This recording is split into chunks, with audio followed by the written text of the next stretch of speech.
Jesu Kristu uyinkosi. Ngiyabingelela kakhulu Baba uMphostoli uNzibande kanye nomama uMphostoli uNzibande egameni lenkosi yethu Jesu Kristu. Ngiyabingelela ekhaya lethu kubo bonke abazalwane. Ngiyabingelela entabeni yendlu kaJehova kuyabonelelwa. Siyambonga-ke Baba uNkulunkulu osigcinayo asilondoloze, osenzela umusa imihla ngemihla. Ngiyaletha ubufakazi ngokubonga nje kakhulu umusa uNkulunkulu angenzele wona, njengoba ngihambile ngaya ekhaya kubaba eBergville ngoLwesibili, njengoba egula kakhulu. Into engiyibongayo kakhulu Baba, ngiyawubonga umkhuleko wakho kanye nomama. Ngiyabonga iziyalo zakho, ngiyabonga njengakho konke. uNkulunkulu ngimnikeza udumo.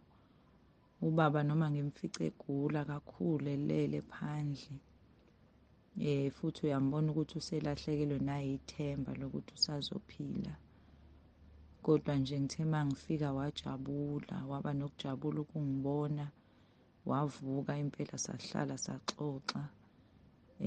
Then-ke sase singena endlini. Emva kwesikhathi-ke ngase sengiqala-ke indaba kaNkulunkulu, ngimchazela ngoNkulunkulu. Ngase ngimbuza ukuthi sengilivulile izwi uRoma 10:9, ngamfundela, ngamchazela ngalo. Then ngase ngambuza ukuthi uyamamukela yini uJesu abe inkosi nomsindisi wakhe. Wathi uyamamukela. Inhliziyo yami yathokoza, yamdumisa uNkulunkulu. Sakhuleka naye uRoma 10:9, sakhuleka umkhuleko wange-18 May egameni lenkosi yethu uJesu Kristu. Nje emva kwalokho wambona ukuthi uyaqaqeka nje, uba nethemba kukhona umuntu okhuluma ngezinto zikaNkulunkulu. Sakhuleka futhi noma sesilala, ngaphinde futhi-ke ngamkhulekela-ke nala ngoba isesinqeni nase-around nje isinya nesinqa. Ngaphinde ngamkhulekela ebusuku sengimrabha-ke nomzimba wonke. Nje wavuka ekuseni wathi iqolo ubengasalizwa-ke, kodwa kuyisinya namathanga ngoba isinya ngathi zivuvukele. Ngiyambonga uNkulunkulu ophilayo, uNkulunkulu ophezu konke, ngokuthi ubaba amukele uJesu abe inkosi nomsindisi, ngoba benginenkinga yokuthi mefa ehamba emhlabeni esihogweni. Bilokho ebengingakudingi, bengifisa ukuthi asindiswe. Ngiyabonga kakhulu uJesu Kristu. uJesu Kristu inkosi Baba, uJesu Kristu inkosi Baba. Ekuhlaselekeni kwami sithi singusathane, ngingahlali nasemsebenzini, ngithi ngifika lana ngithola ukuhlaseleka Baba okuyisimanga emzini yabantu. Baba, ngithanda ukumbonga uNkulunkulu ngalo mande lo bengikuwona. Ngifika emsebenzini kwamuntu ngalapho eRicha, ngalapho kuleyo ndawo eRichards Bay.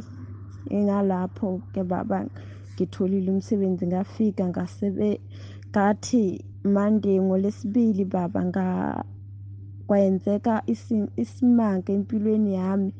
Busuku bonke ngihlaselwe, ngingalali, ngibona isinto, ngihamba ngithukwa nasebusuku Baba. Ngibona amabhodlela afakile isinto ebofu. Ngihlaselekile impela Baba, ngilwa ngithandaza busuku bonke Baba. Ngithanda ukumbonga uNkulunkulu, futhi ngambona ehamba nami, sebenithathile inyama yami esihlukene nomphefumulo. Ngizwe ukuthi behambile ngami Baba. Angazi, ngibona sebembuyisile. Ekubuyiseleni kwami Baba, ngiyithola sengiyisidididi empedeni, ngiyaphapha, ngiyinto engayazi Baba. Ngalibhiza leli gama, ngase ngayithola sengiyibona ukuthi ngingumuntu. After that Baba, ekuseni kwalelo suku umuntu wanika imali yami wathi ngihambe Baba. Ngambona uNkulunkulu ehamba enza isimanga empilweni yami. Ngithanda ukundlulisa nalobu bufakazi ekuhlaselekeni kwami. Impilo yami yonke sengiyahlaseleka, nginako ukuphumula, kepha ngibona uNkulunkulu engcwebele ehamba nami ngaso sonke isikhathi, engambulela futhi Baba. ngithanda ukumbonga nalo busuku banamhlanje baba, bikhona into ebikhala kade ngithandaza uba Roma 10:9 mihla yonke namalanga baba, nasebusuku banamhlanje kade ngidila nako imimoya yamadimona baba, ngilwa nako. Ngabuzwa kwathiwa ngiyizwile yini into ebikhala ebusuku. Yebo baba, vele kade ngizwile baba. Lapho ngibona sengilahlekelwa umphefumulo, kodwa nginokujabula lapho ekulahlekelweni umphefumulo wami, ngiyizwa ukuthi angisaphefumuli.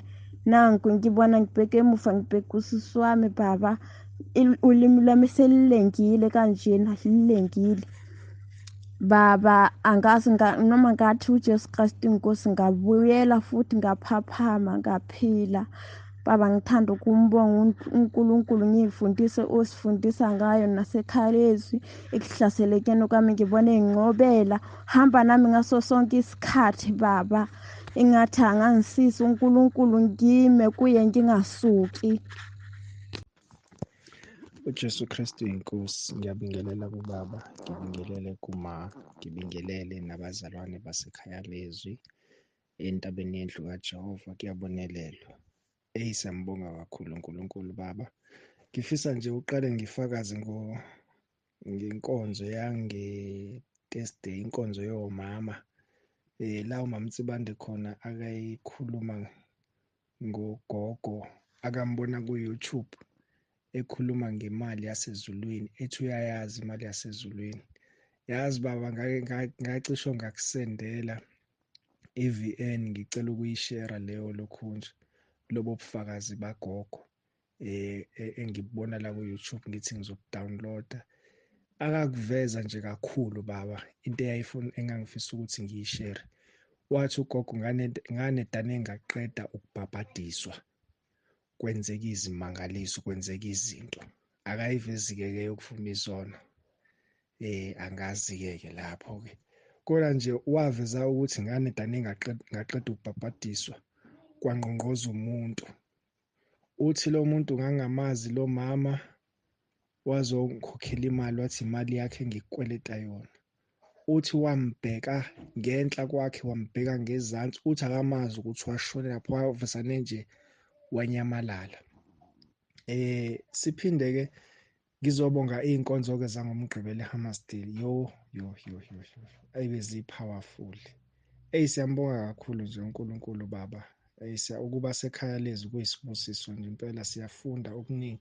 Sengathi uNkulunkulu angake sisize impela, asilekelele la sisadonseka khona, sikwazi ukunqoba ngoba masilalela nobufakazi babantu abathathwe inkosi yayobakhombisa isihogo. Siyasabisa isihogo, siyasaba ngempela. Siyasabisa nje isihogo impela. Kuyona indawo ongafisa ukuba khona noma ukuba kuyona. So siyambonga nje kakhulu uNkulunkulu, ngani baba uJesu Kristu inkosi. Amen. Jesu Kristu inkosi baba, ngiyabingelela ekhaya lezwi, ngibingelele entabeni yendlu kaJehova, kuyabonelela, ngibingelele baba nomama. Ngithi Jesu Kristu inkosi baba, ngiyambonga kakhulu uNkulunkulu kuwo konke selangenzele khona. Ngiyabonga baba nokuseluleka kwakho ngizwi lenkosi njalo. Siyambonga kakhulu uNkulunkulu ukuthi inkosi lo mthandazo wabaRoma 10 ngiyawusebenzisa kakhulu baba. Lala ngawo, ngivuka ngawo, nemini ngiyawukhuleka. Ngiwubone kakhulu umehluko baba, ngiyawubona umehluko futhi ngizophila ngawo nje. Uyangisiza ngendlela emangalisayo. Kanti nazo lezi nkonzo esizitholayo baba, usuku nosuku asenzela zona, ngiyazilandela, ngiyazi ngihlezi ngisemoyeni, ngihlezi ngizizwela nje ukukholwa. Ziyangivuselela kakhulu. Ngiyambonga nje uNkulunkulu baba ngakho konke uNkulunkulu asenzela khona ngawe. Siyambonga kakhulu uNkulunkulu ngendlela emangalisayo. ziningi izinto ziyenzeka, kodwa ubaba ngiyakhumbula ngiluleka athi ngilalele izinkonzo lezi, ngiyazilalela ngiphinde ngingena kuma-audio, yazi ngivuseleleke kabusha. Nje manje ngisekhaya njengoba kuyiholide, ngilalela kamnandi-ke namhlanje indodakazi, ngisho ukuthi indodakazi kabhuti wami ifakile i-Wi-Fi la ekhaya.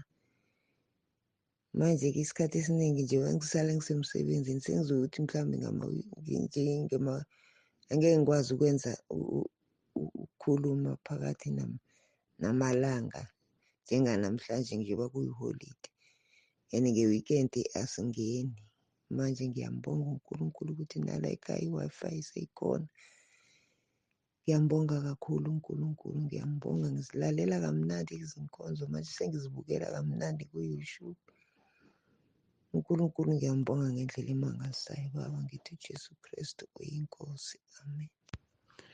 uJesu Kristu inkosi, uJesu Kristu inkosi. Baba, ngiyabingelela egameni elihle lenkosi yethu Jesu. Ngivuka ekuseni nje ngithukile. Izolo bengilalela intshumayelo, ngihlezi-ke ngiyilalela intshumayelo, kodwa nje uma zingishukumisile, shuthi zingithintile enhlizweni, ngizovele ngikhale enkosini, lokhu ngikhale enkosini. Kodwa intshumayelo yizolo baba, ngidlale, yazi ngithe mangiqeda ukuyilalela, ngalala phezu komphethe ngayibuza Nkosi uJesu ukuthi ngizokwenza njani. Ngoba baba, kuyoba buhlungu kakhulu ukuthi sithi sesiziyeke sonke izono, sisele ngezono zokweba isikhathi emsebenzini, izono zeconsi nokudlala, zokwenza amajoko, bese siyosho esogwini ubuhlezi usitshela. Kodwa iqiniso lihle ukuthi usifundisa konke. Inhliziyo yami angangikhonza khona ngangingakuthola ukudla okungenza ukuthi umphefumulo wami ube in scramble and fear. Indlela engisabe ngayo, ngivukile nanamhlanje ekuseni. Uma ngivuka ngithi ngiyakholeka, ngithukile. Ngiyabuza Nkosi uJesu ngizokwenza njani? Ngoba nginonyaka ngimcela ukuthi ngicela ngiphe umoya ecele, kodwa ngeke waqeda ama-process ekumele ngidlule kuwo. Manje nje ngiyawuzwa emoyeni wami ukuthi ngithukile. Mhlambe konke lokho sifundisa kona eyakijabsi siyavalwa, sizokwenza njani?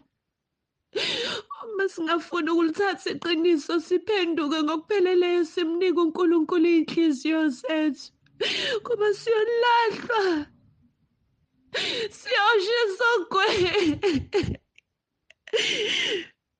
sikhohlwe ukuthi sifeliwe. Oh, wasifela. Ngiyacela Baba ukuthi usikhulekele, usincusele Nkosini. Ingafiki i-rapture singane singawutholile umoya oyicele. Siyanxusa nathi Nkosi uJesu ukuthi asisize singafi, kodwa sabele ukuphila okunaphakade, asithembise kona. uJesu Kristu inkosi.